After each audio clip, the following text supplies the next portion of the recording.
પશ્ચિમ કચ્છના મુન્દ્રામાં એસઓજીએ નશાના કારોબાર સામે મોટી સફળતા મેળવી છે। No drugs in Kutch campaign અંતર્ગત કરવામાં આવેલી કાર્યવાહીમાં નાના કપાયા લેબર કોલોની વિસ્તારમાંથી 2 કિલો 817 ગ્રામ ગાંજા સાથે એક આરોપીની ધરપકડ કરવામાં આવી છે।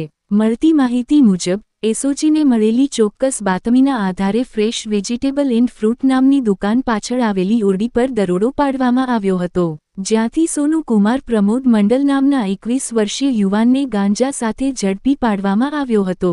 પોલીસે આરોપી પાસેથી અંદાજે ₹1,40,850ની કિંમતનો ગાંજો તેમજ ₹20,000નો મોબાઈલ ફોન મળી કુલ ₹1,60,850નો મુદ્દામાલ જપ્ત કર્યો છે। આરોપી મૂળ બિહાર રાજ્યનો રહેવાસી હોવાનું સામે આવ્યું છે। તેની સામે મુન્દ્રા પોલીસ સ્ટેશનમાં એનડીપીએસ એક્ટ હેઠળ ગુનો નોંધવામાં આવ્યો છે અને વધુ તપાસ હાથ ધરવામાં આવી રહી છે। નશા વિરોધી અભિયાન અંતર્ગત એસઓજીની આ કાર્યવાહી કચ્છમાં ડ્રગ્સના દૂષણ સામે એક મહત્વપૂર્ણ સફળતા માનવામાં આવી રહી છે।